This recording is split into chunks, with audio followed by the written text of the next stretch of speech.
They just found this dynamite, and You said 450 pounds? we're going to talk about the guy. We're going to talk about why this was such a big thing. I mean, I know it's a big thing, but like, why did this guy do this? We assume it's a guy. Nicole is going to be reading from 2 books, and one of them is by Harold Schechter, which is one of my favorite true crime authors.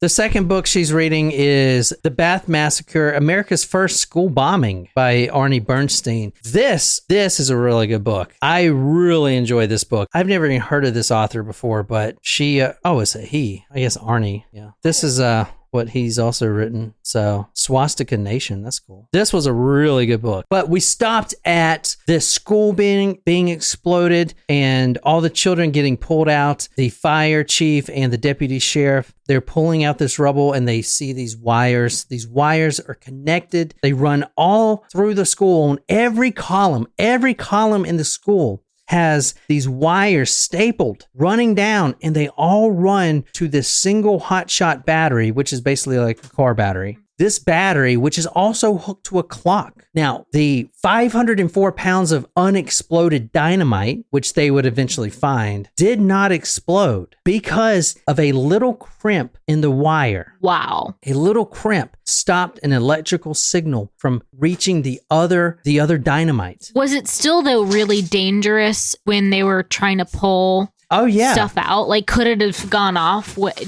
any point still as they were kind of trying to pull people out of the rubble, or even as they were digging that out? Like, that's, to me, that still could have been an even bigger disaster, right? That's a good question. So unfortunately, we probably have some more lost lives because of that. Because when they found the wire still attached to all the dynamite, still attached to the blasting cap, still attached to the battery, still attached to a clock that was still ticking, they realized that this bomb could go off. So what happens? The search has got to be called off. They call the search off. So they evacuate whoever was not a victim. Everyone leaves. Gotta get out. Everyone kind of backs up. They can't search anymore until they know that it's safe to search. Right. That's what I'm saying. Like, they had to evacuate everyone who was there. Yeah. So all the kids, are still there being, smothered to death. Jeez. That's terrible. Y'all didn't even ask how many dead children there were. We guessed, and you haven't told us. No, you asked the amount of victims. I said 79. I said 100. In total, there were 38 children deceased. 38. 44 in total with the adults. Oh. 55 non-fatal injuries. And by non-fatal, I mean like legs missing and stuff. Blinded for life. Yeah. Type of thing. That's... And then even if you didn't lose a limb or have a physical injury like that, like what about the chemicals that they probably inhaled from the particles from the dust and debris? Yeah. Like you don't, like, the building materials that they used way back then were definitely not board approved. Good point. Probably inhaling a lot of asbestos. Yeah. In all, 504 pounds of unexploded dynamite and pyritol were pulled from the building on May 18th. The material included at least 9 bushel baskets full of dynamite, several 30-pound sacks of pyritol, 10 blasting caps, and 2 timing devices. An estimated 100 pounds of explosives had detonated beneath the north wing. 100 pounds of explosives.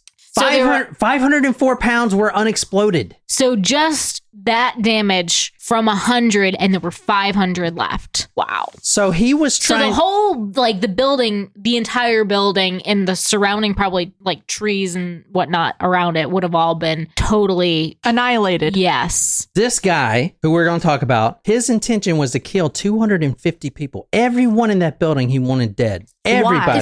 It's like the Timothy McVeigh, like, unaboming. Yeah, I know. And there would have been 250, or at least 200. Jeez. But a bad connection in a wire stopped the dynamite from exploding on the south end of the school. The north end is toast. Yeah. The south end, not exploded. All the dynamite's there.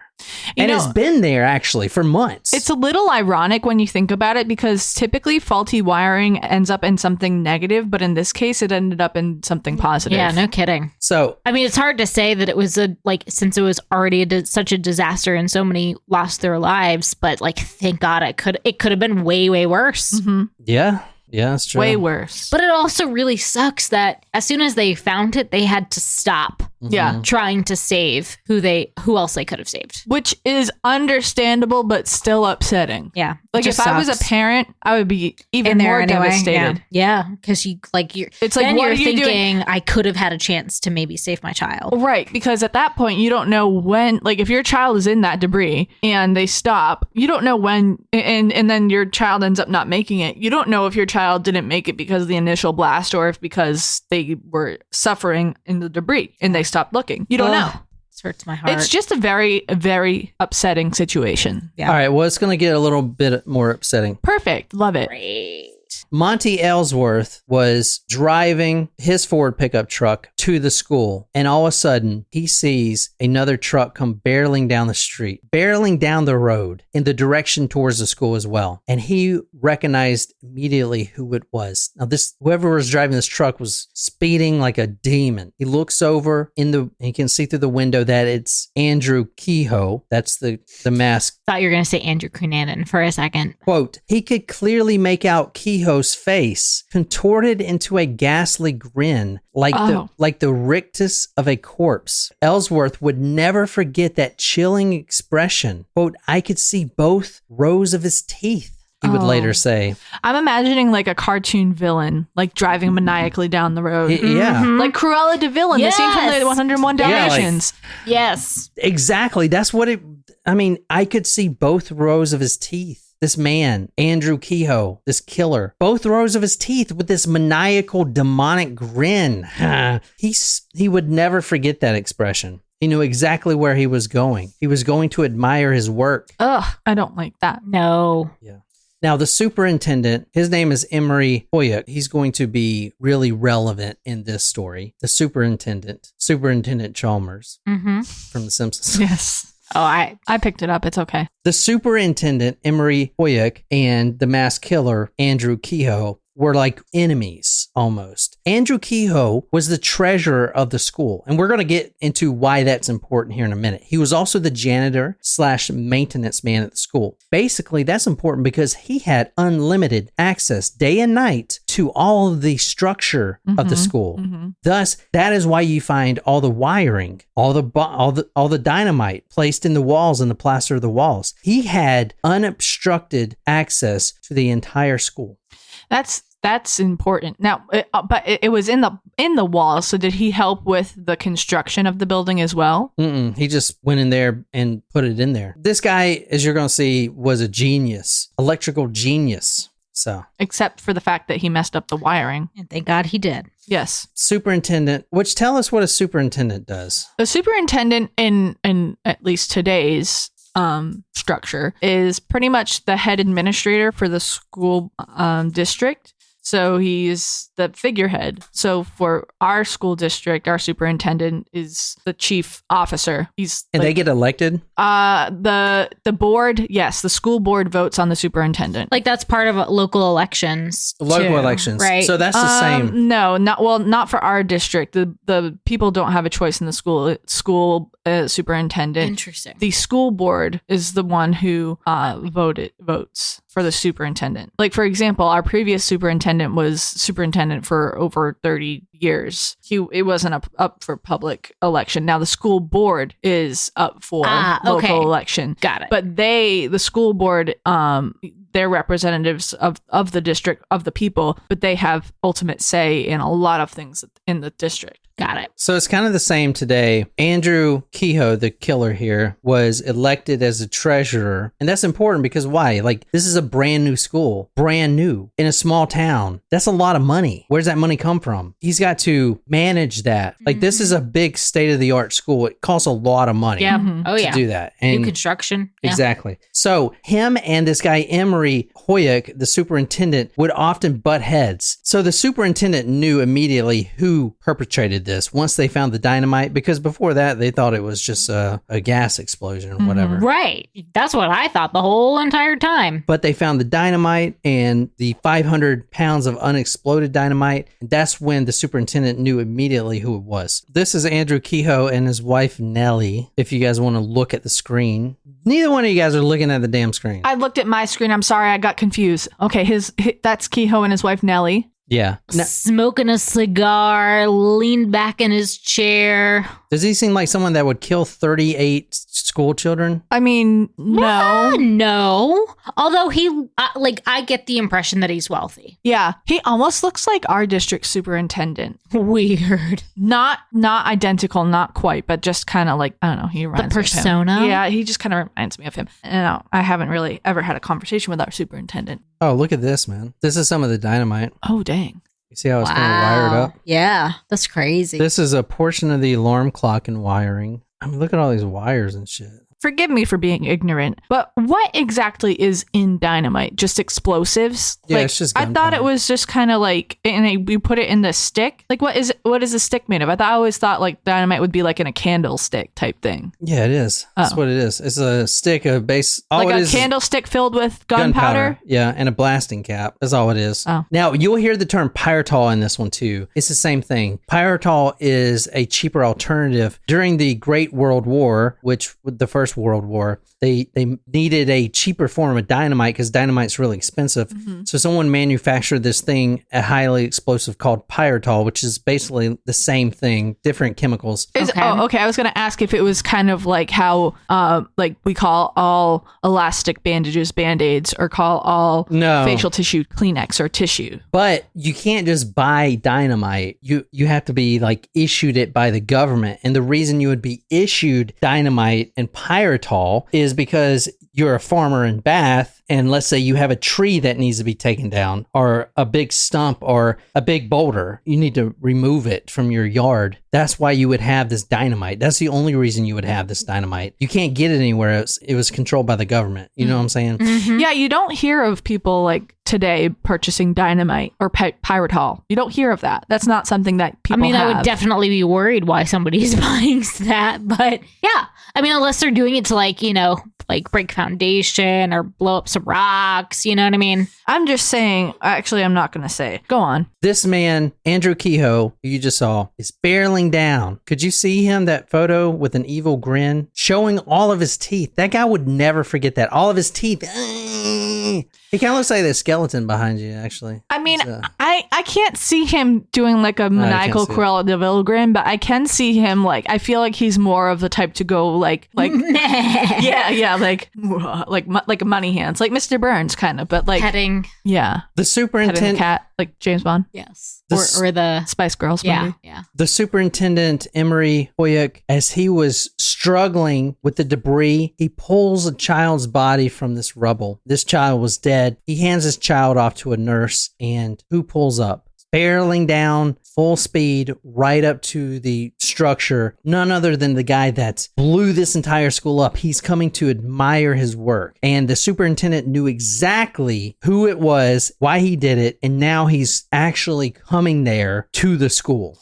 But on just to play devil's advocate, if he was the treasurer of the school and had a role at the school and was employed by the school, one could argue that the reason he was there is because he was concerned and like that these are people I worked with every day, blah, blah, blah, blah, blah. But obviously, if we already know it's him, but you know, like in his mind, instead of staying away, he rushed down there to be like, oh my God, like what's going on at the school? Like I'm a concerned board member. You know what I mean? Right. But they knew it was him. He's given the school a lot of problems in the past. Plus, he's the only one that had access to the school full time, you know, because he was like, Not even the principal didn't have like master keys. I mean, This is the 20s. I'm not going to argue. Go on.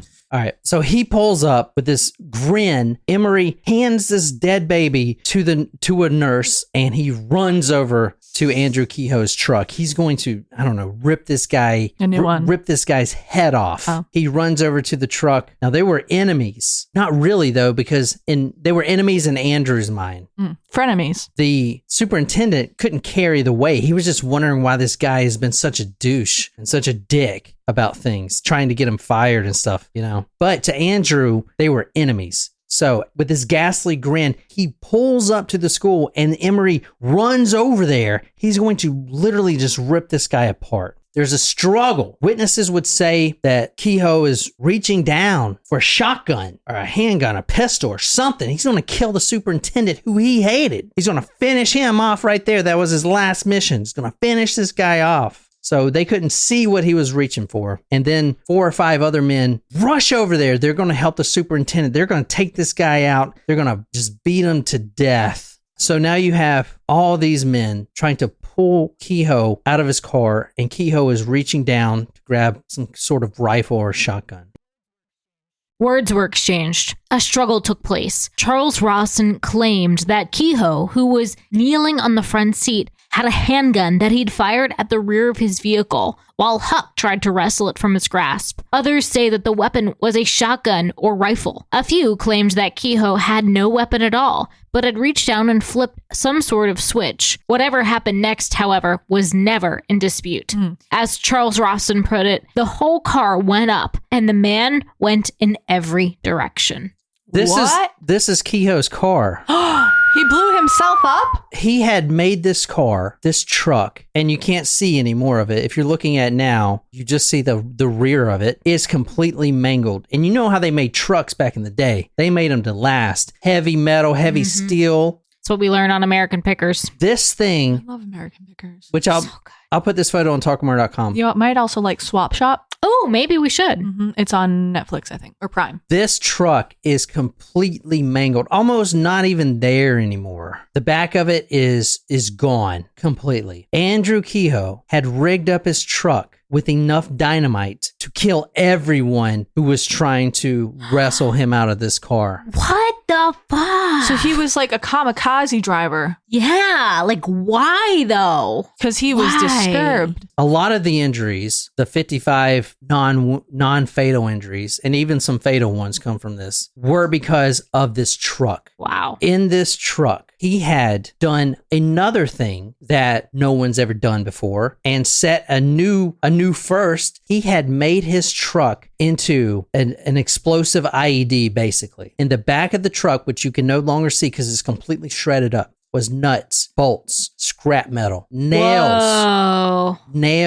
anything that could be used as flying shrapnel. Oh, it's projectile.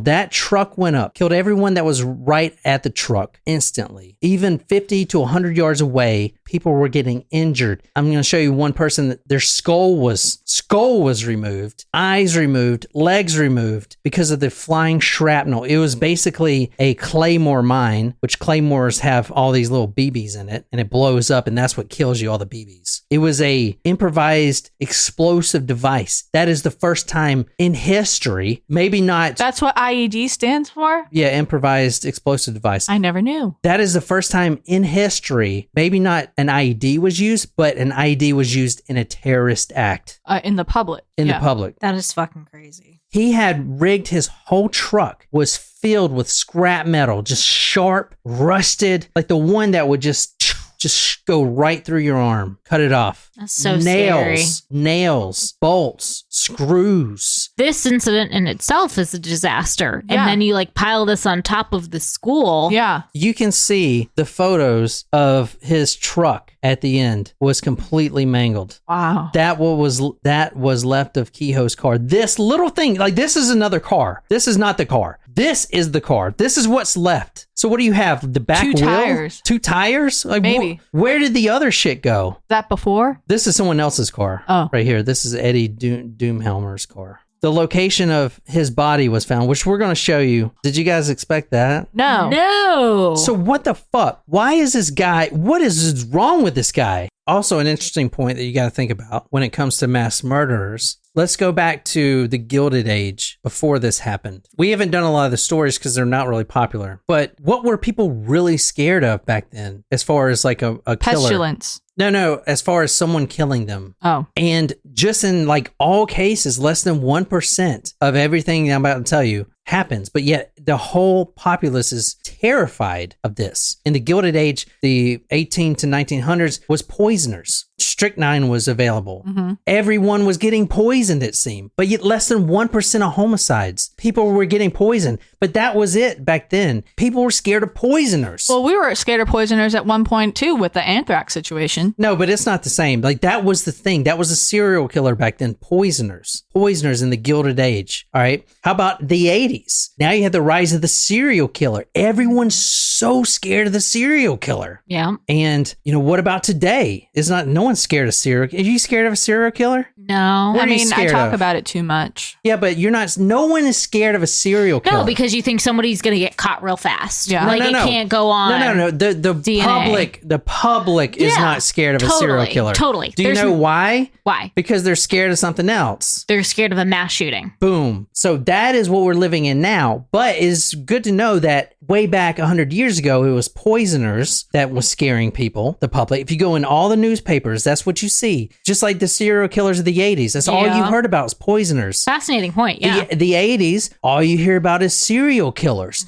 Serial killers. Even though less than 1% of homicides happen with each of these categories. Now, you have mass shooters. Less than 1% still. Yeah. I mean, how many? So we had 20 mass shootings this year or whatever. Maybe 100, 200 people dead. Literally, 200 people die every day in Chicago, literally. You know what I'm saying? Like, less than 1%. But we're all fucking terrified of it. Right. Serial killers are a little bit different than mass shooters. Poisoners are a little bit different than that as well. Like, when you think about murder, you don't typically think that it's going to be someone who you don't know. Those are, as we know as podcasters, especially in true crime podcasters, we know that murders are usually a very intimate act. But mass shooters don't give a fuck who they're killing. Their aim is to kill. Their aim is to harm. There may be a target that they are have a personal connection to. But I mean, so I would say that people their fear is maybe not justified to walk on eggshells every single day, but to have it in the back of your head to be aware of situations. You're more likely to encounter a mass shooter than you are someone to murder you. I think,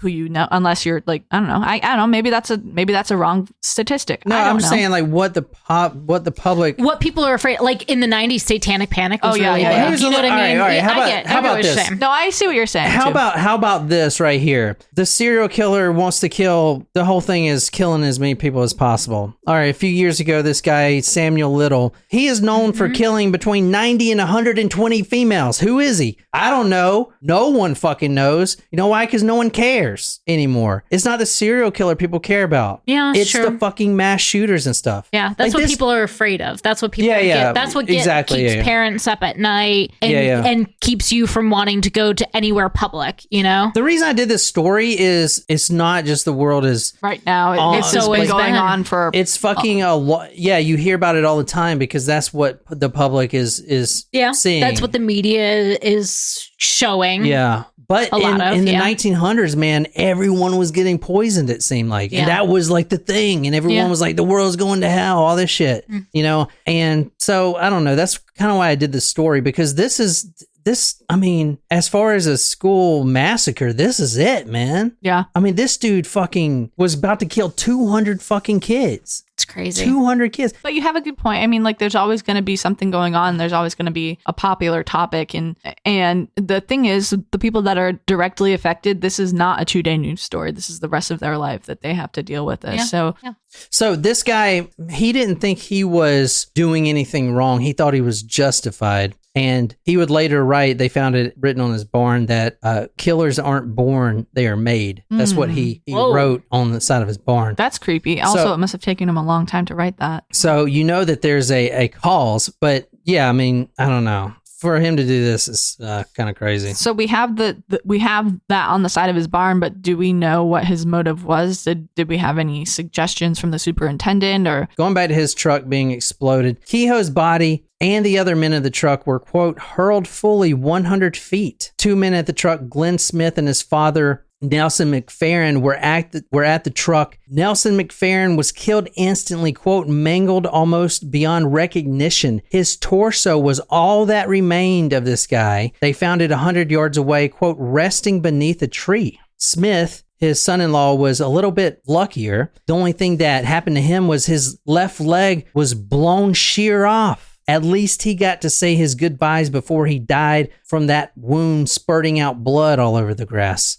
His last words about 7 minutes later was, quote, "I don't want anyone to feel bad if I go," end quote. Now, these were the guys right by the truck. Parts of Andrew Kehoe, the bomber, were also found. For instance, his head was found 100 feet away. Wow. They could identify his head, well, pieces of his head. They can identify that was him because he had a unique gray patch of hair on his head, and that was the only thing that survived.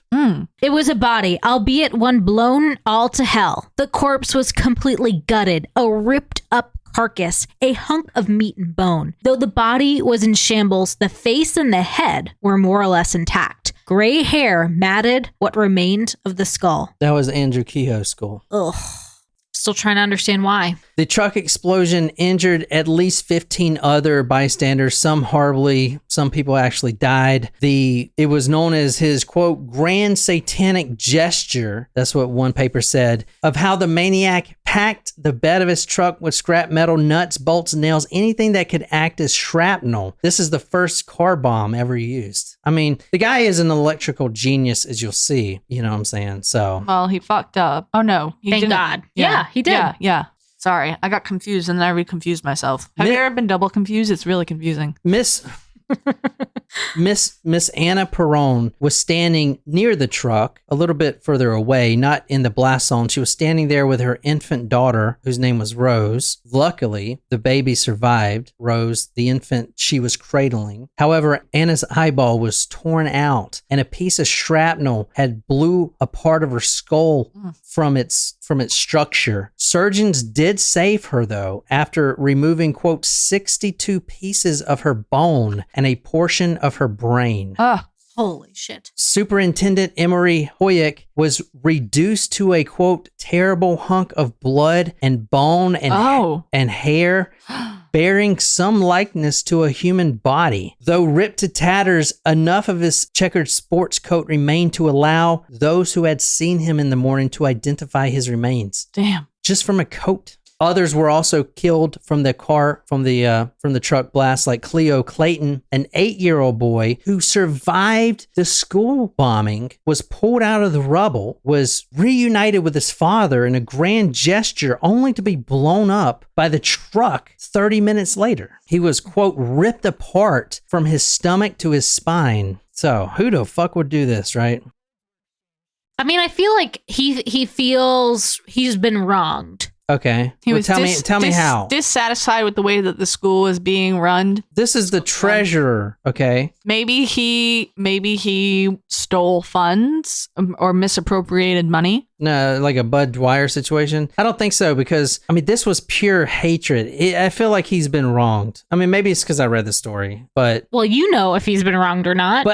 He's... You read the story. That's what I'm saying, but would he try to kill 250 kids if he stole funds and he knows he was wrong? So it's really, he feels like he's getting revenge on something that happened to him. What did he target? The school. The school, yeah. What did I tell you about the school? This was state of the art. Recently built. So was he pissed that this was what he felt a waste of tax dollars? Yeah, that's close. Think, what year is it? 1927. Depression? That doesn't happen till 1930. 1929. October 29th, 1929. Yeah. Black Tuesday. So 27. There was something else that was happening that no one else really knew about unless you were a farmer. The Great World War, World War I, okay, which was like, I don't know, 1919 or some shit. Which was known as the Great War, because they didn't know there was going to be another one at that time. All right, stick with me. I'll go through this kind of quick, but it makes sense. This will make sense to you. The Great War was a boon to American farmers. Why? Because the Great War was something fought in Europe. So what happens when Europe blows itself up and kills everyone, kills all the farm and destroys all the farming equipment? We had to export everything. And all the fruit and all the vegetables and all the sustenance. America's here. We grow a lot of shit. We grow a lot of stuff. We could send it over. So what does that do? It's a boom. It brings in money. It brings in money, but what happens when there's such a high demand Low on supply. something? What? Like, was there low supply for our own? You need more food land. population? You need more land to increase your supply so that you can continue to provide. This is what happens. The world war decimates Europe. They need food. We're the people that can supply them, American farmers. American farmers who are not known to be rich, because farms nowadays are different. They're like corporate Huge. conglomerates. Yeah. But in the 20s, these were farms owned by individual farmers. So now the demand is so great, which means the money they're making, they can charge for a single bushel of tomatoes. Let's say they charge $5 today. That sounds accurate, actually. With the demand so high, they can now charge $12, $15. So now they're all like, damn, I'm a poor ass farmer and I'm kind of getting rich here. So what do? Well, let's buy more land. Let's keep this party going, right? Let's buy more land, grow more food. Yeah. Let's buy more land and grow more food, which means they're taking out new mortgages on land. Aha. And it's all, they're reading the Forbes magazine and smoking their cigar like Andrew Kehoe was, because he was there smoking that cigar in that photo. Right. Andrew Kehoe was a farmer wearing his nice suit. He's making all this money. They're shipping fruit and vegetables over to Europe. But guess what? They recover eventually. Their economy recovers. And now what? You have all these farmers who have all this land, who are growing all this crop that no one's eating because they got their own. Does that make sense? Yeah. So now you put them in a predicament. This is known as the farm crisis. And this was around this time. This was actually right before the Great Depression. Right. Okay. So this was a depression in of itself on farmland and farmers. They make all this money, and then all of a sudden, boom, there's no demand anymore. Farm crisis. This was in 1922. Bankrupts. These farmers can't pay the mortgages for their new farmland. They can't even sell anything anymore. Their prices are plummeting. Okay. I mean, they're stuck. They're stuck with these ruined crops they can't even sell, and this land they can't pay for. Now they're actually defaulting on their mortgages and losing their own farmland. Wow. And this was happening all over the United States, and this was happening to Kehoe. All right. So we know that's happening in 1922. You have farmers struggling. You want to build a what? A school. A school. You We wanna need build a them kids school? to work in the farm. No, you want to build a school? Well, where's the money coming from? It's coming from the farmers. It's coming from the taxes. That Bath in Michigan is farmers. These farmers are now struggling to even live, to eat, to feed their family. And now you want them to pay for $1 million school? Mm-hmm. That makes sense, Interesting. right? That would piss a lot of people off. Yeah. But I I would mean- be more upset with the institution than trying to take it out on those poor little babies. But not only that, Andrew Kehoe, he's brilliant. All the other farmers are really smart too. I didn't have $1 million school. I went in this little schoolhouse where this little teacher had to get there early, get the water, heat the school with fire. And Y'all I'm don't fine. need that. I'm fine. Y'all don't need this $1 million school just because this big city's doing it. What am I going to do? I'm going to try to get elected to treasurer, and I'm going to try to nix this whole school situation. You see the motivation now? Yeah. Yeah, but why did he have to have the bombs go off when when school was in session? Why couldn't he have just bombed the building when no one was there?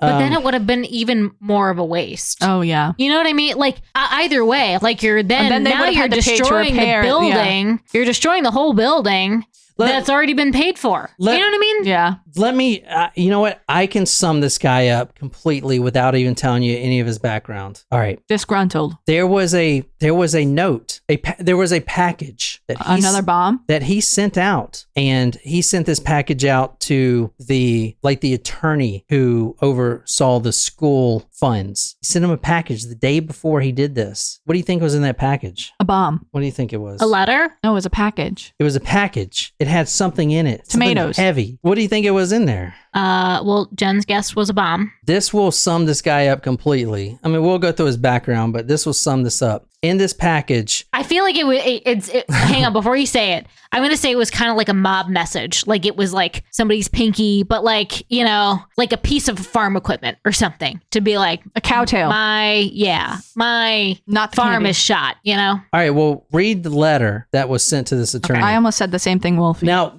Cow pie. The authorities, as soon as they realized that he sent this letter, they confiscated it. I mean, it was a package because they thought it was a bomb. So this was a whole thing. Could be a whole story in of itself because it was like sent to the wrong address, which was in the wrong town, Oh, no. which somebody else got it and could have opened. So this was like a whole story in of itself. Dear Sir, I am leaving the school board and turning over to you all my accounts. They are all in this box. Due to an uncashed check, the bank had 22 cents more than my book showed when I took them over. Due to an error on the part of the secretary in order number 118, dated November 18th, 1925, he changed the figures on the order after the check had been sent to the payee. The bank gained 1 cent more over my books, making the bank account 23 cents more than my books. Otherwise, I'm sure you will find my books exactly right. Thank you for going my bond. Sincerely yours, A.P. Kehoe. Oh, did he send him 23 cents? He sent this the day before. He's been planting these bombs for nearly a year. And he sent this message saying, oh, just in case you wonder, the account shows 23 cents more than what it really is. And this is why. That was it. There was no bomb. It was just folders of the accounts because he's turning the financial accounts over to him of the school that he just demolished. And he sends this saying that it's 23 cents over. That is fucking crazy. It's almost like he wants to say, like, I did my job right. Oh, that's a good point. And you didn't. Yeah. That's and I know my numbers to a T, and y'all are the ones that fucked up. Yeah. That's a good point. It's an interesting message to send, though. I will say one thing about his background. I'm not going to get into it now. I think we might put it in later, but he didn't particularly like his stepmother when he was growing up. And mainly because they were pretty close in age. Oh. Yeah. So this is when he was 18 and she was 23, I think. Oh. In 1911, the stepmother, Frances, which they called her Franny, had tried to light the kitchen stove. Remember I told you about the gasoline stoves, how it blows people up? All right. The kitchen stove, gasoline powered, touted at the time as, quote, the modern instrument of destruction, end quote. It was here, and then it wasn't because it went out of fashion real quick. Put this in your kitchen today. They literally took them out in a year. No one bought them anymore. Cook your roast or roast your family. Oh my God. Here's some of the warnings. Quote, don't put the tank on the stove when you fill it, the gas tank, the gasoline tank. Yeah. Don't fill the tank while the burners are lit. Don't light the burners after the pipes have leaked over everything. Don't try to operate the stove if you don't thoroughly understand it. Oh my God. And anyway, Harold Schechter in his book says, quote, exactly which, if any, of these precautions Frances Kehoe, his stepmother, violated is not known. What is certain is that when she put a match to the stove, it exploded, engulfing her in flames. Oh my gosh. Andrew was there, and instead of putting her out, quote, he stood and watched her burn for a while. Damn. And then he finally went and filled the bucket pail up with water after he watched her for quite a while. Quote, got a pail of water and threw it over her, liquefying what little skin she had left. Oh no. She was beyond repair. The doctor said she was, quote, muscles roasted to the bone. Ugh. Little more than a blackened lump, they said. Her death was labeled as an accident. I don't think so. Of the hundreds of other gasoline stoves. I'm not going to go through his background, but because this is way too long. I will say that the neighbors noticed that before this happened that his crops were rotting and stuff like that. It seems like he disregarded them. He did have a wife at the time, Nellie, and she was burned to death. He basically lit her on fire. Oh, like before he went in the car? Oh, so that's why they said they could see his house on fire on his way down. Yeah. Got it. Her like legs were broken from what I was reading. So he like miseried her? Yeah, miseried. Yeah, I guess so. Yeah. And then he basically lit his barn on fire. And for several years, he was the treasurer and stuff like that. And he was trying to get the school basically non-commissioned, but that didn't happen. And then he was trying to cut every penny he could. Like the superintendent, he tried to cut his annual raise of $200 and he could only get it cut to $100 and stuff like that. He was extremely frugal with that because, I mean, he was a farmer and he was broke. Yeah. And he was suffering, you know. And he was angry. And The waste, what he saw was waste. He says, quote, "My assessments don't leave me enough to live on." That's what he told one neighbor. "It was bad before we built the new schoolhouse. Now I'm being taxed into the poorhouse." So he did this because of the school. And that's what it was. Wow. So Dang. that's all. I'm not going to go through everything, the background and everything. I think that's pretty much it. That was crazy. Hope you guys like that. Well done. Yeah, good job, John. This guy has a very high IQ. So, he says that he was made this way, but there's no excuse killing children. He could have blown the school up all day long on the day that no one was there. The next day. You know what I'm saying? But he chose to do it this day in the morning. 9:45 is when that clock went off, and that's when he chose to do it. So I don't know if you want to say mental health or not. He was high IQ, extremely smart, disgruntled, yeah, but to do that is just terrible. No excuse. I know, it's just crazy. But I wanted to kind of do that because, all the shit that's going on in the world with People the have been shooting stuff. fucked up for a long time. Yeah. Ever Really? ever since the serpent in the Garden of Eden. Yeah. Pandora's box, whatever. Fucking crazy. But anyway, that's it. So I hope you guys like that. And thanks for sticking with us. So until next time, good night, you lovely, lovely people.